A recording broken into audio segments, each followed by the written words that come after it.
A very great greetings to all of you once again. Today we are going to talk about the last part of the poem, The Legend of Northland. Okay? And in this poem, we are going to talk about the most important last four stanzas, where we actually get to know that what were the consequences of the lady's mean behavior, the way she was behaving. She was not giving the food, she was not giving the cake to Saint Peter. So now in the last stanza, we are going to get that what actually happens when she is not there. So till now we have studied that he said, you are so too selfish. So now finally, after Saint Peter waiting for such a long time, he got angry, right? And he's saying, and he said, you are far too selfish to dwell in a human form, to have both food and shelter and fire to keep you warm. So here in stanza 12, Saint Peter is saying, he's actually telling the lady that you don't deserve to dwell in a human form. Dwell means to originate. So he's saying that you are so selfish that you don't deserve to be a human being. You know, human beings are being said to be the most socialized living being on this earth. And if they can't feel the pain of another person, it's no use of being a human. So he says that you are too selfish, that you don't deserve to be a human. Like God has given you food, shelter, and you can live cozily with all the luxuries of life in your cottage. But you don't deserve that. Why you don't deserve that? Because you have a very mean heart. You are not ready to help others, right? So he got angry. In stanza 3, now you shall build as the bird do. So, after making the lady realize that what wrong she was doing and what are the things that she don't deserve, finally Saint Peter cursed her. And what was the curse? He's saying, now you shall build as the birds do. So he's talking about the process of making the nest. So he's saying the way birds make the nest with lots of effort, slowly and slowly, one after the other, you will also be doing the hard work just like them and shall get your scanty food.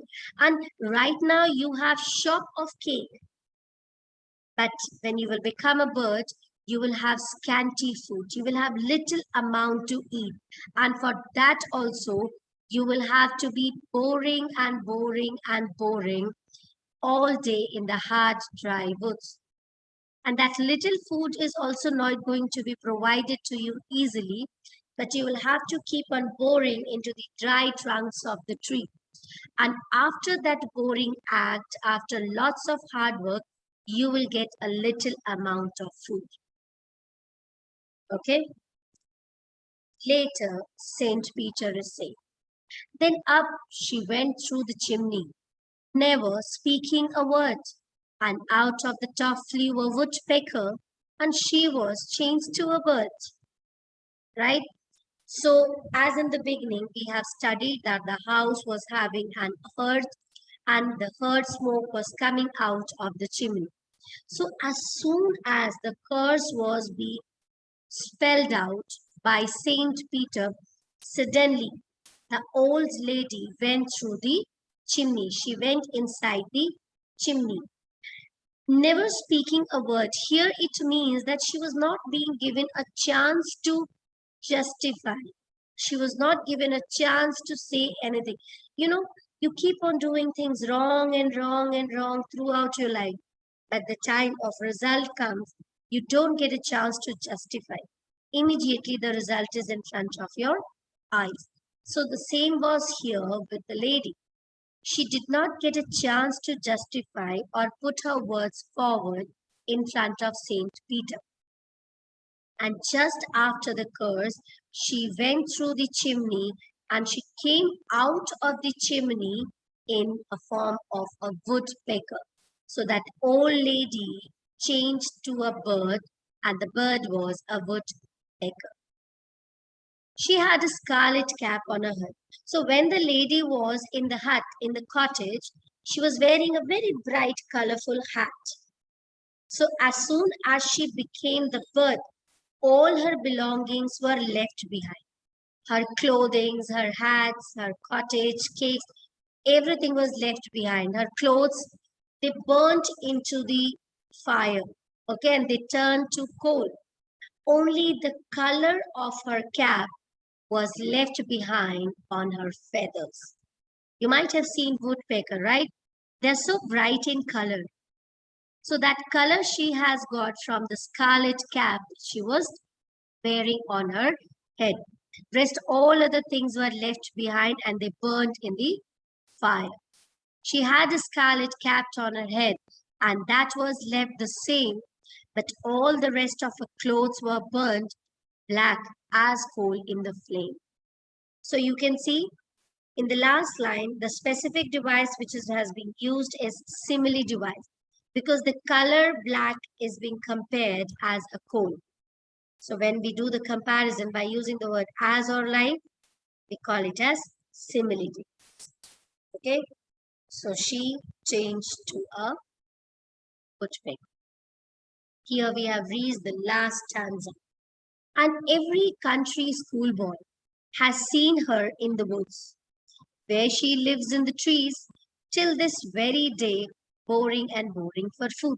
So at last, the poet is saying that we all, especially the children, all the schoolgoing children, they might have seen a woodpecker some or the other way. They might have seen this woodpecker in the forest, and they might have seen that how woodpeckers keep on boring and boring the wood to get a little amount of food. And this is what life is. Okay? Actually, what we learn from this chapter, the moral we learn is we should always try to be healthy. Whatever amount we have little, we have enough, doesn't matter. Try to share a part of it to the needy people. Okay? The second learning goal is whatever you are doing in the present time will be dealing with the consequence in the coming time. Whatever you are doing today, you will have to face the consequences of that act in the future. And no one can save you from that. And the last, God gives us more so that we can share it for. If God has given you more, then try to share it with the people who have not got even one. Because God cannot be present everywhere. That's why He has given things more to different people so that they can share and give it to the poor ones. Right? Now, if we talk about some of the specific poetic devices which has been used in this poem, as we have discussed in all the stanzas, the rhyming scheme is A, B, C, D in all the 16 stanzas of the poem. Alliteration device, it has been used in different stanzas where the same alphabet has been repeated 2 or more times. Like for example, in stanza 1 and 2, in stanza 1 and 2, the is being repeated THE, THE, T. Then the other device which has been used is repetition. Okay, away word is being repeated twice. Then we have another device that is enjambment. Now, enjambment means when the line is proceeded further to the next line, okay, without any punctuation mark. And similarly, we have just discussed when the comparison is done with the use of as or. So here we come to the end of this poem. Although it was a long poem, but you have read it in 4 different parts. This is the last part which has dealt with last 4 stanzas. And I guess the message given by this story, this legend, is very clear too. Thank you so much.